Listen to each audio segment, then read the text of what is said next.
શ્રી કૃષ્ણાય નમઃ. શ્રી ગોપીજન વલ્લભાય નમઃ. જય શ્રી કૃષ્ણ વૈષ્ણવો, સ્વાગત છે તમારું કેટી કોમરેડ ચેનલમાં. વૈષ્ણવો, શ્રી મહાપ્રભુજીનો પ્રાગટ્ય ઉત્સવ નજીક આવી રહ્યો છે, ત્યારે આપણે આ અલૌકિક સત્સંગમાં શ્રી વલ્લભના દિવ્ય જીવન પ્રસંગનું રસપાન કરીશું.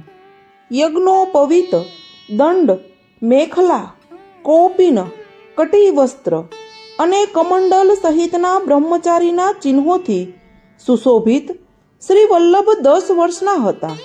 કાશીથી નીકળતા તેમણે મનોમન પ્રતિજ્ઞા કરી હતી, ભારતની સર્વ પરિક્રમા ખુલ્લા ચરણે જ કરીશ.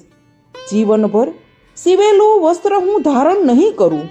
શક્ય હશે ત્યાં સુધી ગામ બહાર જલાશયની નજીક વૃક્ષની નીચે જ મુકામ કરીને એકાંતવાસ કરીશ.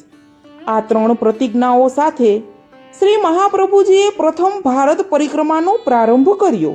સાથે શ્રી લક્ષ્મણ ભટ્ટજીના 4 શિષ્યો હતા: સ્વભૂ, સ્વયંભૂ, વિભૂ અને શંભુ. કાશીથી ચિત્રકૂટ પધાર્યા. શ્રી મહાપ્રભુજીએ આજ્ઞા કરી, અહીં ભગવાન શ્રી રામચંદ્રજી, શ્રી લક્ષ્મણજી અને શ્રી જાનકીજી સહિત સદૈવ બિરાજે છે, માટે આપણે અહીં તેમને પ્રણામ કરીને આગળ જઈશું. ચિત્રકૂટના પર્વતની પ્રદક્ષિણા કરી શ્રી રામચંદ્રનું પૂજન કરી આપ આગળ પધાર્યા. થોડાક દિવસોના પ્રવાસ પછી ફાગણ મહિનાની ખુશનુમા ઋતુમાં આપે પોતાના પ્રાગટ્ય સ્થાન ચંપારણ્યોમાં પ્રવેશ કર્યો. ફાગણ માસનું વન સૌંદર્ય નિરખતા શ્રી મહાપ્રભુજી મહાનદીના તટ પર પધાર્યા. ત્યાં આપે આજ્ઞા કરી, આ એ જ સ્થાન છે જ્યાં અમારું પ્રાગટ્ય થયું હતું, માટે આવા આ રમણીય દિવ્ય સ્થાનમાં આપણે થોડા દિવસ મુકામ રાખીએ. ગયા શ્રાદ્ધ કરીને આપણો પરિવાર પણ અહીં આપણને મળશે. તેમને સાથે લઈને આપણે વતન જઈશું. ત્યાં સુધી અહીં પ્રાગટ્ય સ્થળ પર જ મુકામ કરીશું.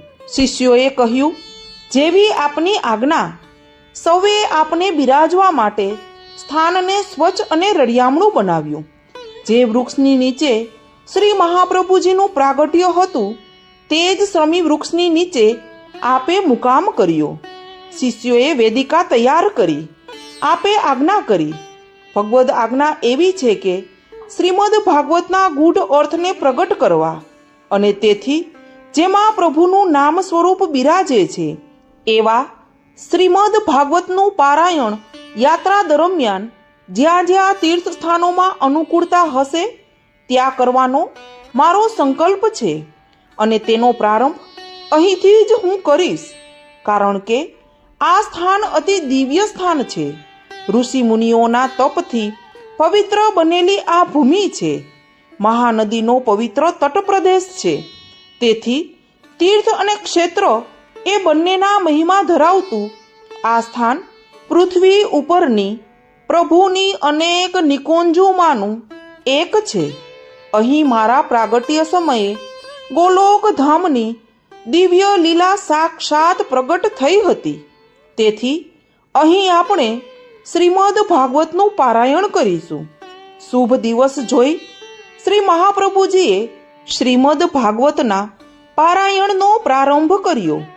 પોતાના કોમળ મધુર કંઠમાંથી સમાધિ ભાષામાં શ્રી વેદ વ્યાસજીએ અનુભવેલ અને ગાયેલ શ્રીમદ ભાગવતના દિવ્ય મંત્રોરૂપી શ્લોકો પ્રગટ થવા માંડ્યા.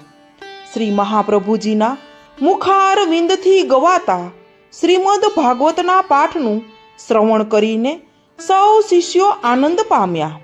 શ્રી મહાપ્રભુજીએ 7 દિવસ સુધી અહીં શ્રીમદ ભાગવતનું પારાયણ કર્યું. આપનું આ પ્રથમ પારાયણ હતું. થોડા દિવસો બાદ શ્રી મહાપ્રભુજીના મોટા ભાઈ રામકૃષ્ણ સાથે કુટુંબીજનો અહીં આવી પહોંચ્યા. તેઓને સાથે લઈ અમરકંટક થઈ સિદ્ધપદ થઈ પોતે કાંકરવાડની દિશામાં આગળ પધાર્યા. મધ્યપ્રદેશમાં રુધિનગર નામે મોટું શહેર આવેલું હતું અને આ સ્થળને આજે આપણે વર્ધાના નામે પણ ઓળખીએ છીએ. રુધિનગર શહેરમાં કપૂરચંદ શેઠ રહેતા હતા. તેઓ પણ દક્ષિણ ભારતના જ મૂળ વતની. તેમના વડવાઓ શ્રી રંગપટ્ટનમના વાસી. ધંધા વ્યાપાર માટે તેમના સ્થાનની શોધમાં કપૂરચંદ શેઠ વૃદ્ધિનગર આવીને રહેલા. તેઓના પૂર્વ પુરુષો ભગવાનના ભક્ત હતા. હરિનું શરણ સ્વીકારી જીવનના ત્રિદુઃખ સહન કરતા હતા અને તેથી તેમની અટક પડેલી હરિશરણી કાળક્રમે હરિશરણી શબ્દ બદલાઈને હરસાની થયો. શેઠ કપૂરચંદ હરસાની વૃદ્ધિનગર શહેરના નગરશેઠ હતા. તેમના પર શ્રી લક્ષ્મીજી અને શ્રી લક્ષ્મીપતિ એ બંનેની અનહદ કૃપા. 56 કરોડ રૂપિયાના તેઓ આસામી હતા. તેમના ઘર ઉપર દરરોજ 56 ધ્વજાઓ ફરકતી હતી. સોનાના કળશો સૂર્યપ્રકાશમાં ઝગમગતા હતા. રાજ્ય માર્ગ ઉપર રાજમહેલ જેવો તેમનો વિશાળ આવાસ સૌ પરદેશીઓનું ધ્યાન ખેંચતો હતો. શેઠને 3 પુત્રો હતા.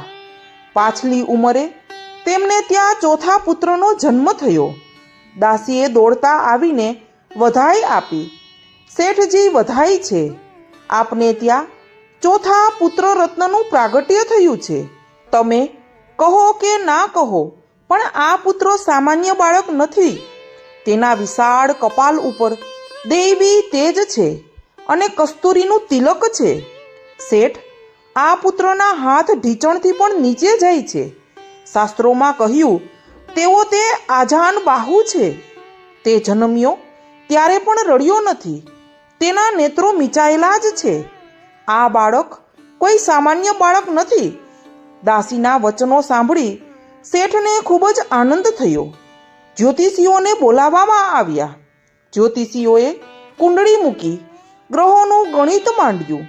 શેઠજીને કહ્યું, શેઠજી, વિક્રમ સંવત 1530ના મહાસુદ ચોથના ઉત્તમ નક્ષત્રોમાં આપને ત્યાં આ પુત્ર નથી જન્મ્યો, પણ પુત્ર રત્ન જન્મ્યું છે. શેઠજી, તમારો પુત્ર જગતનો એક મહાન ભગવદ ભક્ત થશે. અઢળક સંપત્તિમાં જન્મ્યો હોવા છતાં સ્વભાવે પૂર્ણ વૈરાગી રહેશે. તેની બાલ્યાવસ્થામાં જ તે ઘર છોડીને ચાલ્યો પણ જાય, પણ તે તમારી 71 પેઢીઓને તારી દેશે. શેઠજીઓ પોતાના પુત્રનું આવું ભવિષ્ય જાણી વિચાર કર્યો. ભગવાને પોતાનો ભક્ત મોકલ્યો છે તો જેવી ભગવાનની ઈચ્છા. ઘર સંસાર ચલાવનાર, મારો વંશવેલો વધારનાર, ધંધો રોજગાર કરનાર 3 વ્યવહાર કુશળ દીકરાઓ ભગવાને આપ્યા જ છે. તો આ દીકરો ભલે ભગવાનની ભક્તિ કરે. જેને ત્યાં ભગવાનનો ભક્ત જન્મે તેના પિતૃઓનો ઉદ્ધાર થઈ જાય છે. ભગવાનનો ભક્ત છે તો તેનું નામ પાડીએ દામોદરદાસ. શેઠજીએ પોતાના આ પુત્રનું નામ દામોદરદાસ રાખ્યું. નાની વયમાં જ દામોદરદાસના માતા પિતા હરિશરણ થયા. મોટા ભાઈ ભાભીની છત્રછાયામાં દામોદરદાસ મોટા થાય છે. જગતના બીજા બાળકોથી તેઓ જુદી માટીના છે. તેઓ નેત્રો ખોલીને કોઈની સામે જોતા નથી, કોઈની સામે વાત કરતા નથી. તેમને ખાવા પીવાની પરવા નથી, પહેરવા ઓઢવાની ચિંતા નથી.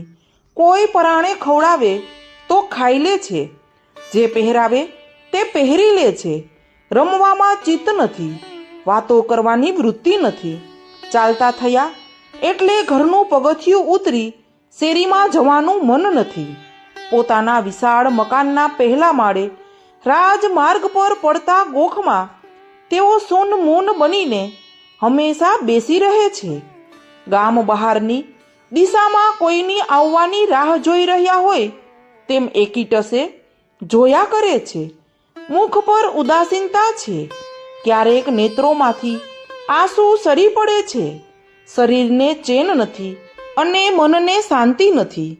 આવી સ્થિતિમાં દામોદરદાસ મોટા થયા. ભાઈઓએ વિચાર કર્યો, દામોદરનું શું થશે? તેને કેવી રીતે સાચવીશું? તે તો જન્મથી જ બિલકુલ વૈરાગી પાક્યો છે. નથી ઘર સંસારમાં ધ્યાન આપતો કે નથી કોઈની સાથે બોલતો. બીજા ભાઈએ કહ્યું, ભાઈ, મને લાગે છે કે આપણા સૌનો પરિવાર હવે વધતો જાય છે. આપણા પરિવારમાં પ્રેમ અને મીઠાશ સચવાઈ રહે તે માટે આપણે સૌએ હવે અલગ થઈ જવું જોઈએ. એક ઘરમાં બહોળો પરિવાર હવે લાંબો સમય રહે તો તેમાં મીઠાશ નહીં રહે. બીજા ભાઈએ કહ્યું, તમારી વાત તો સાચી છે. આપણે પિતાની મિલકતના ભાગ પાડીએ, પણ દામોદરનું શું કરીશું?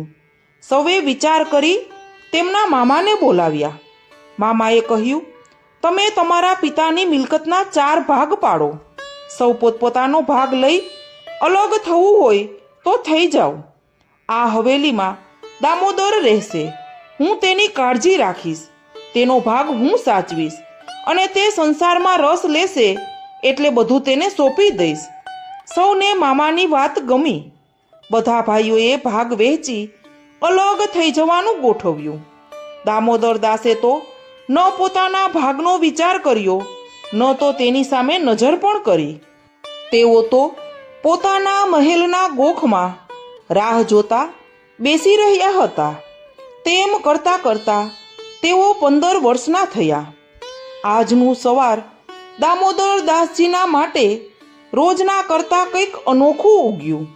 આજે તેમના મનમાં પ્રસન્નતા પ્રગટ થવા લાગી. તેમને હૃદયમાં શ્રદ્ધા પ્રગટી કે જેમની હું 15 વર્ષથી રાહ જોઉં છું તેમના આજે મને દર્શન થશે. વહેલી સવારે સ્નાનાદિ ક્રિયા પતાવી સ્વચ્છ વસ્ત્રો ધારણ કરી દામોદરદાસ ગોખમાં બેઠા હતા. શહેરમાં આવવાના માર્ગ તરફ એકીટસે જોઈ રહ્યા હતા. ત્યાં તેમણે થોડાક મનુષ્યને પોતાની હવેલી તરફ આવતા જોયા. એ નાનકડા માનવ સમૂહની વચ્ચે ધીર ગંભીર ગતિએ ચાલતી વ્યક્તિ તરફ તેમની નજર ગઈ અને તેઓ પોતાના ઢીંચણ ઉપર ઊભા થઈ ગયા. ઝીણી આંખે તેઓ જોઈ રહ્યા છે. તેમનું હૈયું નાચી ઉઠ્યું. તેમનું મન પોકારી ઉઠ્યું, હા, એ જ છે. આજે મારા નેત્રો સાર્થક થયા. તેઓ ઊભા થઈ ગયા. એ માનવ સમૂહ તેમની હવેલીની નજીક આવી પહોંચ્યો.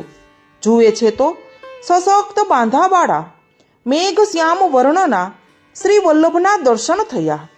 શ્રી વલ્લભના દર્શન થતાં જ દેહનું ભાન ભૂલી ગયા. મન પર માંડ માંડ જાળવેલો કાબુ સરી ગયો. સીડી ઉતરવાની ધીરજ પણ ના રહી. તેમણે ગોખમાંથી જ પડતું મૂક્યું. જેમ હવામાં નાચતું કૂદતું ફૂલ હળવેથી જમીન પર જાય તેમજ દામોદર દાસ સીધા શ્રી વલ્લભના ચરણોમાં આવ્યા. સાષ્ટાંગ દંડવત પ્રણામ કર્યા. તેમના નેત્રોમાંથી અત્યાર સુધી વહેતા વિરહના આંસુ હર્ષના આંસુમાં પલટાઈ ગયા. કંઠ ભરાઈ આવ્યો. તેમના અશ્રુઓથી શ્રી વલ્લભના ચરણારવિંદ ભીંજાઈ ગયા. શ્રી વલ્લભે નીચા નમી દામોદર દાસના 2 હાથ પકડી તેમને ઊભા કર્યા. પોતાની છાતી સરસા ચાંપ્યા. તેમના મસ્તકે હાથ ફેરવ્યો. પોતાના ઉપરણાથી તેમના અશ્રુ લૂછ્યા. તેમના વાસા પર હાથ ફેરવતા ફેરવતા તેમને સાંત્વન આપતા કહ્યું, દમલા, તું આવ્યો? તે કેટલી બધી રાહ જોવડાવી. દામોદરદાસે કહ્યું, કૃપાનાથ, આપની રાહ જોતા જોતા આંખના આંસુ પણ ખૂટી ગયા હતા. હવે આપે કૃપા કરી મને અનાથને સનાથ કર્યો છે, તો સદાય આપના ચરણમાં મને રાખો. આપના સિવાય મારું બીજું કોઈ નથી. શ્રી મહાપ્રભુજીએ આજ્ઞા કરી, દમલા, તારા ભાઈઓની રજા તો લઈ આવ. મહારાજ, મારે કોઈની રજા લેવાની જરૂર નથી. કેવળ આપ જ મારા છો. હું આપનો છું. તે સિવાય હું કોઈનો નથી. દામોદરદાસ ભાવુક થતા બોલ્યા.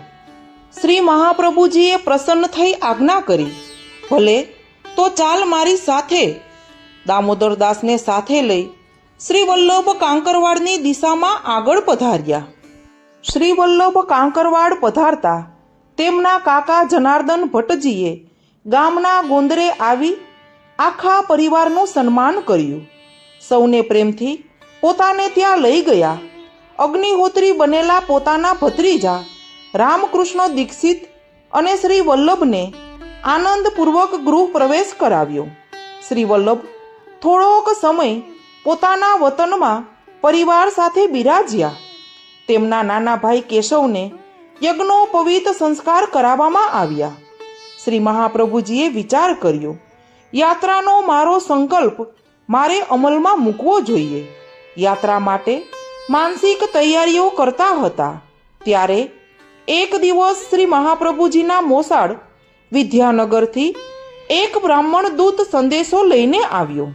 તેમણે ઇલમાજીને વિનંતી કરી કે આપના ભાઈએ મને મોકલ્યો છે આપના પતિદેવનો શોક નિવૃત્ત કરવા માટે. આપ આપના પિયર પધારો, હું આપને તેડવા માટે આવ્યો છું. તે બ્રાહ્મણે શ્રી વલ્લભને કહ્યું, વિદ્યાનગરમાં મોટી ધર્મસભા થવાની છે અને તેમાં દેશભરના વિદ્વાન પંડિતો શાસ્ત્ર ચર્ચા કરવાના છે. આ સાંભળી શ્રી વલ્લભે તે સભામાં પધારવાનો મનોમન નિશ્ચય કર્યો. તેમણે શ્રી ઇલમાજીને વિનંતી કરી, આપ આજ્ઞા કરો તો હું પણ આપની સાથે મામાને ત્યાં આવું.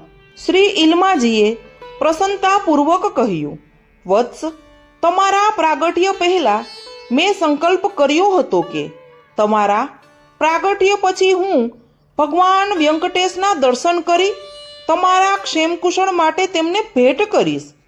એટલે આપ જો કહો તો આપણે ભગવાન વ્યંકટેશના દર્શન કરી વિદ્યાનગર જઈએ. શ્રી મહાપ્રભુજી પ્રસન્ન થયા, મામાને સમાચાર મોકલાવ્યા અને યાત્રાની તૈયારીઓ કરી. આવી રીતે શ્રી મહાપ્રભુજી અને પરમ ભગવદીય દામોદર દાસજીનું પ્રથમ મિલન થયું. આજનો આ સત્સંગ શ્રી મહાપ્રભુજીના ચરણોમાં સમર્પિત કરીએ અને શ્રી મહાપ્રભુજીના જીવનના બીજા જે દિવ્ય પ્રસંગો છે તે આપણે હવે પછીના વિડીયોમાં જોઈશું. જો વિડીયો ગમ્યો હોય તો વિડીયોને લાઈક, શેર અને સબસ્ક્રાઈબ કરો. બાજુમાં આપેલા બેલ આઇકન પર ક્લિક કરો જેથી કરીને તમને પુષ્ટિ માર્ગીય ભગવદીઓના વિડીયોની નોટિફિકેશન મળતી રહે. જય શ્રી કૃષ્ણ.